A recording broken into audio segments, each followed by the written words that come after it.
ಸಂಘಟನೆ ಬಲಪಡಿಸಿ 2028ರಲ್ಲಿ ಬಿಜೆಪಿ ಅಧಿಕಾರಕ್ಕೆ ನೂತನ ಪದಾಧಿಕಾರಿಗಳ ವಿಶ್ವಾಸ. ಭಾರತೀಯ ಜನತಾ ಪಕ್ಷದ ದಾವಣಗೆರೆ ಜಿಲ್ಲಾ ನೂತನ ಅಧ್ಯಕ್ಷರಾಗಿ ಆಯ್ಕೆಯಾಗಿರುವ ನಾಗರಾಜ ಮೆಳ್ಳಗಟ್ಟೆ, ಜಿಲ್ಲಾ ಎಸ್ಟಿ ಮೋರ್ಚಾ ಅಧ್ಯಕ್ಷರಾಗಿ 2ನೇ ಬಾರಿಗೆ ಆಯ್ಕೆಯಾದ ಲೋಹಿತ್ ಕುಮಾರ್ ಮಂಗೇನಹಳ್ಳಿ ಹಾಗೂ ಜಿಲ್ಲಾ ಮಹಿಳಾ ಕಾರ್ಯದರ್ಶಿಯಾಗಿ ಆಯ್ಕೆಯಾಗಿರುವ ಕಮಲಾ ಹರೀಶ್ ಅವರು ಚನ್ನಗಿರಿಯಲ್ಲಿ ನಡೆದ ಅಭಿನಂದನಾ ಸಮಾರಂಭದಲ್ಲಿ ಭಾಗವಹಿಸಿ ಮಾಧ್ಯಮದೊಂದಿಗೆ ಮಾತನಾಡಿ ಪಕ್ಷದ ಸಂಘಟನೆ ಬಲಪಡಿಸುವ ಸಂಕಲ್ಪ ವ್ಯಕ್ತಪಡಿಸಿದರು. ಈ ಸಂದರ್ಭದಲ್ಲಿ ಮಾತನಾಡಿದ ಜಿಲ್ಲಾ ಬಿಜೆಪಿ ಅಧ್ಯಕ್ಷ ನಾಗರಾಜ ಮೆಳ್ಳಗಟ್ಟೆ, ನಾನು ಕಳೆದ ಸುಮಾರು 35 ವರ್ಷಗಳಿಂದ ಪಕ್ಷದ ಸಾಮಾನ್ಯ ಕಾರ್ಯಕರ್ತನಾಗಿ ವಿವಿಧ ಹುದ್ದೆಗಳಲ್ಲಿ ಸೇವೆ ಸಲ್ಲಿಸಿದ್ದೇನೆ. ನನ್ನ ಕಾರ್ಯವನ್ನು ಗುರುತಿಸಿ ರಾಜ್ಯ ನಾಯಕತ್ವವು ಜಿಲ್ಲಾ ಅಧ್ಯಕ್ಷರ ಜವಾಬ್ದಾರಿಯನ್ನ ನೀಡಿದೆ. ಈ ಜವಾಬ್ದಾರಿಯನ್ನ ಪ್ರಾಮಾಣಿಕವಾಗಿ ನಿರ್ವಹಿಸುತ್ತೇನೆ. ಮುಂದಿನ ದಿನಗಳಲ್ಲಿ ಜಿಲ್ಲೆಯ ಎಲ್ಲಾ ತಾಲೂಕುಗಳಿಗೆ ಪ್ರವಾಸ ಕೈಗೊಂಡು ಪಕ್ಷದ ಸಂಘಟನೆಯನ್ನ ತಳಮಟ್ಟದಿಂದ ಇನ್ನಷ್ಟು ಬಲಪಡಿಸಲಾಗುವುದು. ಪಕ್ಷದೊಳಗೆ ಯಾವುದೇ ಭಿನ್ನಾಭಿಪ್ರಾಯಗಳಿದ್ದರೂ ಎಲ್ಲರೂ ಹಿರಿಯ ಮುಖಂಡರು ಹಾಗೂ ಕಾರ್ಯಕರ್ತರೊಂದಿಗೆ ಸಮನ್ವಯ ಮತ್ತು ಸಮಾಲೋಚನೆ ನಡೆಸಿ ಎಲ್ಲರನ್ನ ಒಗ್ಗೂಡಿಸಿ ಬಲಿಷ್ಠ ಸಂಘಟನೆಯನ್ನ ನಿರ್ಮಿಸುವುದು ನನ್ನ ಮೊದಲ ಆದ್ಯತೆಯಾಗಿದೆ ಎಂದು ತಿಳಿಸಿದರು. ಜಿಲ್ಲಾ ಎಸ್ಟಿ ಮೋರ್ಚಾ ಅಧ್ಯಕ್ಷರಾಗಿ 2ನೇ ಬಾರಿಗೆ ಆಯ್ಕೆಯಾದ ಲೋಹಿತ್ ಕುಮಾರ್ ಮಂಗೇನಹಳ್ಳಿ ಮಾತನಾಡಿ, ರಾಜ್ಯದಲ್ಲಿ ಕಾಂಗ್ರೆಸ್ ಸರ್ಕಾರ ನಾಯಕ ಸಮುದಾಯಕ್ಕೆ ಮೀಸಲಾತಿಯನ್ನ ಹೆಚ್ಚಿಸುವ ಭರವಸೆಯನ್ನ ಸಮರ್ಪಕವಾಗಿ ಈಡೇರಿಸುವಲ್ಲಿ ವಿಫಲವಾಗಿದೆ. ಪಕ್ಷವು ನನ್ನ ಮೇಲೆ ಮತ್ತೊಮ್ಮೆ ವಿಶ್ವಾಸ ಬಿಟ್ಟು ಜವಾಬ್ದಾರಿ ನೀಡಿರುವ ಹಿನ್ನೆಲೆಯಲ್ಲಿ ಜಿಲ್ಲೆಯಾದ್ಯಂತ ಪ್ರವಾಸ ಮಾಡಿ ಎಸ್ಟಿ ಮೋರ್ಚಾವನ್ನ ಇನ್ನಷ್ಟು ಬಲಪಡಿಸುವುದಾಗಿ ಕಾರ್ಯಕರ್ತರನ್ನ ಸಂಘಟಿಸಿ ಪಕ್ಷವನ್ನ ಅಧಿಕಾರಕ್ಕೆ ತರುವ ನಿಟ್ಟಿನಲ್ಲಿ ಶ್ರಮಿಸುತ್ತೇನೆ. ನಮ್ಮ ಸಮುದಾಯದ ಅಭಿವೃದ್ಧಿಗೆ ಹಾಗೂ ಹಕ್ಕುಗಳಿಗಾಗಿ ನಿರಂತರವಾಗಿ ಹೋರಾಟ ನಡೆಸಲಾಗುವುದು ಎಂದು ಹೇಳಿದರು.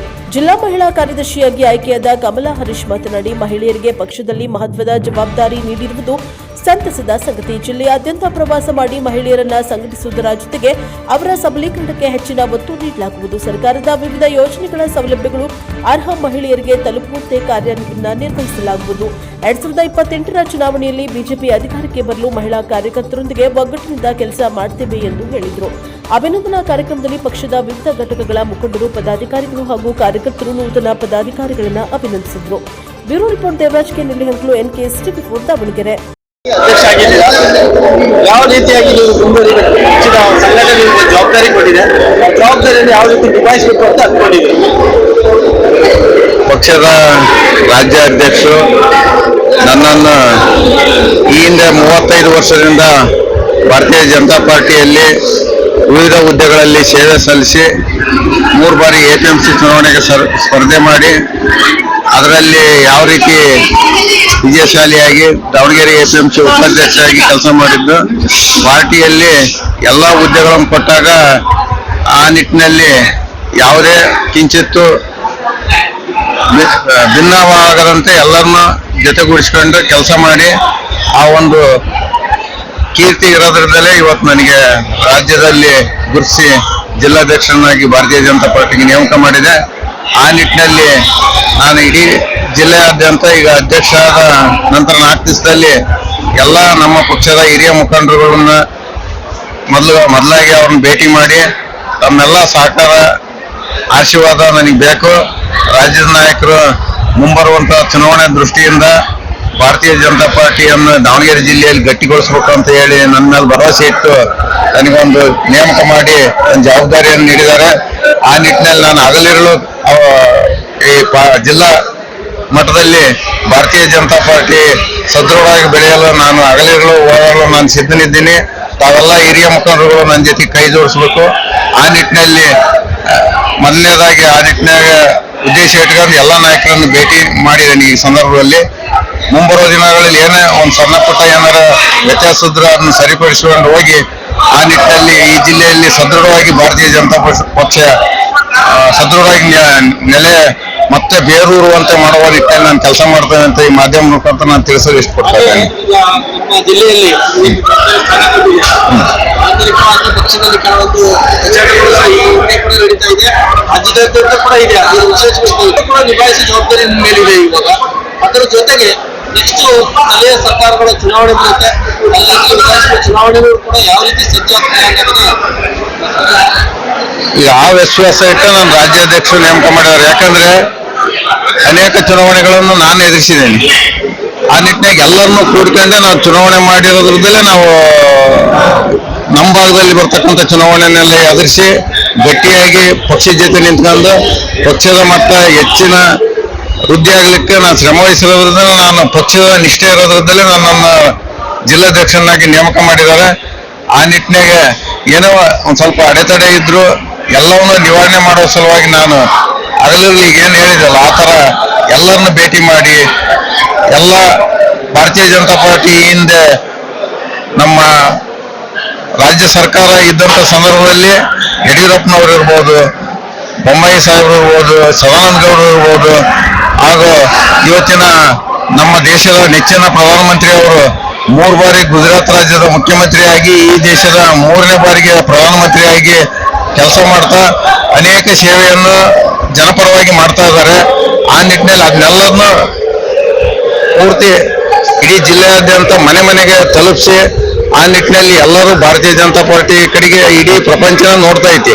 ಆ ನಿಟ್ಟಿನಲ್ಲಿ ನಮ್ಮ ಜಿಲ್ಲೆಯಲ್ಲಿ ಒಂದು ಸ್ವಲ್ಪ ವ್ಯತ್ಯಾಸ ಅದಾವ, ಅವನು ಅದನ್ನೆಲ್ಲ ಬದಿಗೊತ್ತಿ ಆ ನಿಟ್ಟಿನಲ್ಲಿ ಕೆಲಸಗಳನ್ನ ನಾನು ಜನರಿಗೆ ತಿಳಿಸ್ಬೇಕು ಅಂತ ನಮ್ಮೆಲ್ಲ ಮುಖಂಡರುಗಳಲ್ಲಿ ಕೇಳ್ಕೊಂಡು ಅದನ್ನ ಯಶಸ್ವಿಯಾಗಿ ಅದನ್ನ ಮನವರಿಸಿ ಆ ನಿಟ್ಟಿನಲ್ಲಿ ಜನತಾ ಪಾರ್ಟಿಯನ್ನು ಬೆಳೆಯಲು ಭಾರತೀಯ ಜನತಾ ಪಾರ್ಟಿಯನ್ನು ಬೆಳೆದು ಮುಂಬರುವಂತ ವಿಧಾನಸಭಾ ಕ್ಷೇತ್ರ ಇರ್ಬೋದು, ಜಿಲ್ಲಾ ಪಂಚಾಯತಿ, ತಾಲೂಕ್ ಪಂಚಾಯತಿ, ಎಲ್ಲ ಕ್ಷೇತ್ರದಲ್ಲಿ ನಗರಸಭೆ, ಪಟ್ಟಣ ಪಂಚಾಯತಿ, ಮಹಾನಗರ ಪಾಲಿಕೆ ಎಲ್ಲ ಚುನಾವಣೆ ಬರ್ತಾವೆ. ಆ ಎಲ್ಲ ಚುನಾವಣೆ ಗೆಲುವಿಗೆ ಹಗಲು ರಾತ್ರಿ ಶ್ರಮ ವಹಿಸಿ ಎಲ್ಲ ಆ ಬೂತ್ ವಾರ್ಡ್ ಇರ್ಬೋದು, ಆ ಜಿಲ್ಲಾ ಪಂಚಾಯತಿ ವಾರ್ಡ್ ಇರ್ಬೋದು, ಸಭೆ ಸಮಾರಂಭಗಳಲ್ಲಿ ಭಾಗವಹಿಸಿ ಏನೋ ಒಂದು ಕಿಂಚಿತ್ತು ವ್ಯತ್ಯಾಸ ಇದ್ರೆ ಅದನ್ನು ಸರಿಪಡಿಸುವ ಮೂಲಕ ಪಕ್ಷವನ್ನು ಇನ್ನಷ್ಟು ಗಟ್ಟಿಗೊಳಿಸುವ ನಿಟ್ಟಿನಲ್ಲಿ ನಾನು ಪ್ರಯತ್ನ ಮಾಡ್ತೇನೆ ಅಂತ ಈ ಸಂದರ್ಭದಲ್ಲಿ ಹೇಳಿ ನಾನು ಮಾತಾಡಲು ಸಮುದಾಯದವರಿಗೆ ಜವಾಬ್ದಾರಿ ಜಿಲ್ಲಾ ಅಧ್ಯಕ್ಷ ಸ್ಥಾನವನ್ನು ನೀಡಿದೆ ಪಕ್ಷ. ಈ ಜವಾಬ್ದಾರಿ ಸ್ಥಾನವನ್ನು ಯಾವ ರೀತಿ ಕಾರ್ಯಗಳಲ್ಲಿ ಮುಂದುವರಿಸಬೇಕು, ಪಕ್ಷ ಸಂಘಟನೆ ನೀವು ಯಾವ ರೀತಿ ಬಲಪಡಿಸಬೇಕು ಅನ್ನೋದ್ರ ಬಗ್ಗೆ ಆಲೋಚನೆಗಳು ಏನಿದೆ ಅಂತ. ನಮಸ್ಕಾರ. ನನ್ನ ಎಸ್ ಟಿ ಮೋರ್ಚಾದ ಜಿಲ್ಲಾಧ್ಯಕ್ಷನಾಗಿ ಆಯ್ಕೆ ಮಾಡಿದ್ದಕ್ಕೆ ನಮ್ಮ ನಾಯಕರಾಗಿರ್ತಕ್ಕಂಥ ಮಾಡಾಳ್ ವಿರೂಪಾಕ್ಷಪ್ಪ ಮತ್ತು ಮಾಡಾಳ್ ಮಲ್ಲಿಕಾರ್ಜುನ್ ಹಾಗೂ ಜಿಲ್ಲಾ ಮಟ್ಟದ ಎಲ್ಲ ನಾಯಕರಿಗೆ ಮೊದಲನೇದಾಗಿ ಅಭಿನಂದನೆಯನ್ನು ಸಲ್ಲಿಸ್ತೇನೆ. ಈಗಾಗಲೇ ನಾನು ಮಾತನಾಡಬೇಕಾದ್ರೆ ಪ್ರಾಸ್ತಾವಿಕವಾಗಿ ತಮ್ಮ ವಿಷಯವನ್ನ ತಿಳಿಸಿದ್ದೇನೆ. ನನ್ನ ಹೋರಾಟ ಎಲ್ಲರ ಒಟ್ಟಿಗೆ ತೆಗೆದುಕೊಂಡು ಹೋಗ್ತಕ್ಕಂಥ ಕೆಲಸ ಮಾಡ್ತಾನೆ. ಪ್ರಮುಖವಾಗಿ ಮೀಸಲಾತಿ 3 ಇರೋದು 7 ನಮ್ಮ ಸರ್ಕಾರದಲ್ಲಿ ತಂದಿದ್ವಿ. ಈ ಸರ್ಕಾರ 7 ಇರೋದನ್ನ 3ಕ್ಕೆ ತಂದಿದೆ. ಆ ನಿಟ್ಟಿನಲ್ಲಿ ಜಿಲ್ಲೆಯಾದ್ಯಂತ ಎಲ್ಲ 7 ವಿಧಾನಸಭಾ ಕ್ಷೇತ್ರದಲ್ಲಿ ಪ್ರವಾಸವನ್ನ ಮಾಡಿ ನಮ್ಮ ಸಮಾಜದ ಪಕ್ಷಾತೀತ ಮತ್ತೆ ಪ್ರಶ್ನಾತೀತ ನಾಯಕರಾಗಿರ್ತಕ್ಕಂಥ ಶ್ರೀರಾಮುಲು ಮತ್ತೆ ಬಂಗಾರ ಹನುಮಂತಣ್ಣವರ ಒಟ್ಟುಗೂಡಿ ಈ ಸಮಾಜಕ್ಕೆ ಈ ಸರ್ಕಾರದಲ್ಲಾಗಿರ್ತಕ್ಕಂಥ ಅನ್ಯಾಯವನ್ನ ಸರಿಪಡಿಸ್ತಕ್ಕಂಥ ಕೆಲಸಕ್ಕೆ ಅದು ನನ್ನ ಮೊದಲನೇ ಆದ್ಯತೆ ಮತ್ತೆ ನನ್ನ ಸಂಕಲ್ಪನೂ ಹೌದು. ಹಾಗಾಗಿ ಇದನ್ನ ಹೋರಾಟವನ್ನ ಮಾಡಿ ಈ ಸಮಾಜಕ್ಕೆ ಈ ಸರ್ಕಾರದಲ್ಲಾಗಿರ್ತಕ್ಕಂಥ ಅನ್ಯಾಯವನ್ನ ಖಂಡಿತವಾಗಿ ನಾವು ಸರಿಪಡಿಸ್ತೇವೆ. ಮತ್ತೆ ನಾವು ಮುಂದಿನ ದಿನಗಳಲ್ಲಿ ಅಧಿಕಾರಕ್ಕೆ ಬರ್ತೇವೆ.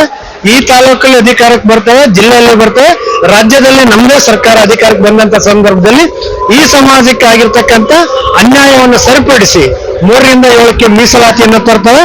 ಮತ್ತೆ ಪ್ರಥಮವಾಗಿ ಈ ತಾಲೂಕಲ್ಲಿ ಏನು ನಮ್ಮ ಸಮಾಜದ ಯುವಕರ ಆಶಯ ಏನಿದೆ, ವಾಲ್ಮೀಕಿ ಸರ್ಕಲ್ ಅನ್ನ ಮಾಡ್ಬೇಕನ್ನೋದು ಏನಿದೆ, ನಮ್ಮ ಸರ್ಕಾರ ಬಂದ ಮೊದಲನೇ ಕೆಲಸವನ್ನ ಅದನ್ನ ಮಾಡ್ತೇವೆ ಅಂತ ಭರವಸೆಯನ್ನ ನಿಮ್ಮ ಮುಖಾಂತರ ಈ ಸಮಾಜ ಮತ್ತೆ ಪಕ್ಷಕ್ಕೆ ನಮ್ಮ ಸಮಾಜಕ್ಕೆ ಕೊಡ್ಲಿಕ್ಕೆ ಬಯಸ್ತೇನೆ.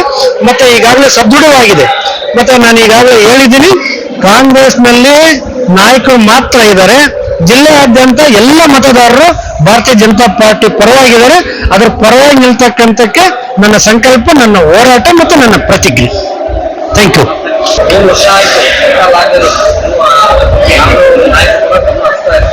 ಇಲ್ಲ, 3.5 ವರ್ಷ ಆಯಿತು. ನಾವು ರಮೇಶ್ ಜಾರಕಿಹೊಳಿ, ಶ್ರೀರಾಮುಲು ಅವರ ಒಟ್ಟಿಗೆ ನಾವು ಈಗಾಗಲೇ ರಾಜ್ಯದಾದ್ಯಂತ ಪ್ರವಾಸವನ್ನು ಮಾಡಿದ್ದೀವಿ.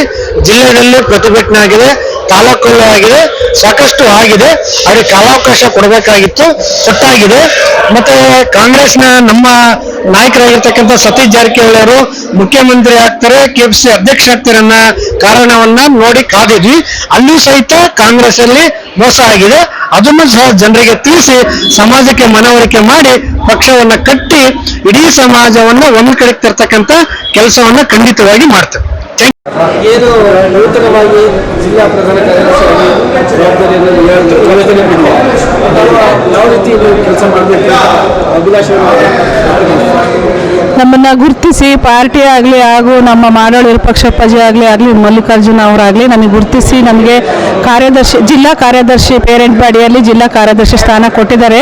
ಖಂಡಿತ ಆ ಸ್ಥಾನಕ್ಕೆ ನಾನು ಹೆಸರುಳಿಸ್ತೀನಿ, ಸಂಘಟನೆ ಮಾಡ್ತೀವಿ. ಇನ್ನು ಚೆನ್ನಾಗಿ ಮಹಿಳೆಯರೆಲ್ಲ ಸೇರ್ಕೊಂಡು ಇಡೀ ತಾಲೂಕಿನಾದ್ಯಂತ ಜಿಲ್ಲೆಯಾದ್ಯಂತ BJPಗೆ ಸಂಘಟನೆ ಮಾಡಿ ಮುಂದಿನ ವಿಧಾನಸಭಾ ಕ್ಷೇತ್ರದ 28ನೇ ಚುನಾವಣೆಯಲ್ಲಿ ನಮ್ಮ ಮಾಡಾಳು ಮಲ್ಲಿಕಾರ್ಜುನ ಗೆಲ್ಲುವಷ್ಟು ನಾವು ಸಂಘಟನೆ ಮಾಡಿ ಮಹಿಳೆಯರೆಲ್ಲ ಸೇರ್ಕೊಂಡು ಅವ್ರನ್ನ ಗೆಲ್ಲಿಸುವಷ್ಟು ಪ್ರಯತ್ನ ಮಾಡ್ತೀವಿ. ಅವರಿಗೆ ತುಂಬ ಹೃದಯದ ಧನ್ಯವಾದಗಳು. ನಮ್ಮ ರಾಜ್ಯಾಧ್ಯಕ್ಷರಿಗೆ ಹಾಗೂ ಮಾಡಾಳು ವಿರೂಪಾಕ್ಷಪ್ಪಾಜಿಗೆ, ಮಾಡಾಳು ಮಲ್ಲಿಕಾರ್ಜುನ ಅವರಿಗೆ ನನಗೆ ಗುರುತಿಸಿ ಈ ಸ್ಥಾನ ಕೊಟ್ಟಿರೋದಕ್ಕೆ ಅವರಿಗೆ ತುಂಬ ಹೃದಯದ ಧನ್ಯವಾದಗಳು. ಮನೆ ಕೆಲಸಗಳು ಒತ್ತಡಗಳು ಜಾಸ್ತಿ ಇರ್ತವೆ.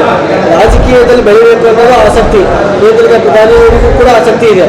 ಆದ್ರೆ ನಮ್ಮ ಮನೆಯ ಕುಟುಂಬ ನಿರ್ವಹಣೆ ಮಾಡ್ಕೊಂಡು ತಾಲೂಕು ಜವಾಬ್ದಾರಿಯನ್ನು ನಿರ್ವಹಿಸಲಿಕ್ಕೆ ಸಮರ್ಥಿಸಲು ಇದು ಜಿಲ್ಲಾ ಜವಾಬ್ದಾರಿ ಕೊಟ್ಟಿದ್ದಾರೆ. ಹೌದು, ಯಾವ ರೀತಿ ನಿರ್ವಹಿಸೋಕ್ಕಾಗುತ್ತೆ, ಸಾಧ್ಯ ಆಗುತ್ತೆ, ನಿರ್ವಹಿಸ್ತೀವಿ. ಈ ತನಕ ನಮ್ಮ ಮನೆಯವರು ಆಗಲಿ ಮಕ್ಕಳಾಗಲಿ ಸಾಥ್ ಕೊಟ್ಟಿದ್ದಾರೆ. ಅವ್ರು ಸಾಥ್ ಕೊಟ್ಟಿರೋದಕ್ಕೆ ನಾವು ಇಲ್ಲಿ ತನಕ ಬಂದಿದ್ದೀವಿ. ಮನೆ ಜವಾಬ್ದಾರಿನೇ ನಿಭಾಯಿಸ್ತೀವಿ. ಮನೆ ಜವಾಬ್ದಾರಿ ಇದ್ದೇ ಇರುತ್ತೆ. ನಮ್ಮಿಂದ ಯಾರೋ ಒಬ್ಬರು ಹೆಣ್ಮಕ್ಳಿಗೆ ಒಳಿತಾಗುತ್ತೆ ಅನ್ನೋದಾದರೆ ನಾವು ಅದನ್ನು ನಿಭಾಯಿಸ್ತೀವಿ, ಇದನ್ನು ನಿಭಾಯಿಸ್ತೀವಿ, ಎರಡೂ ಬ್ಯಾಲೆನ್ಸ್ ಮಾಡ್ಕೊಂಡು ಹೋಗ್ತೀವಿ. ಧನ್ಯವಾದಗಳು.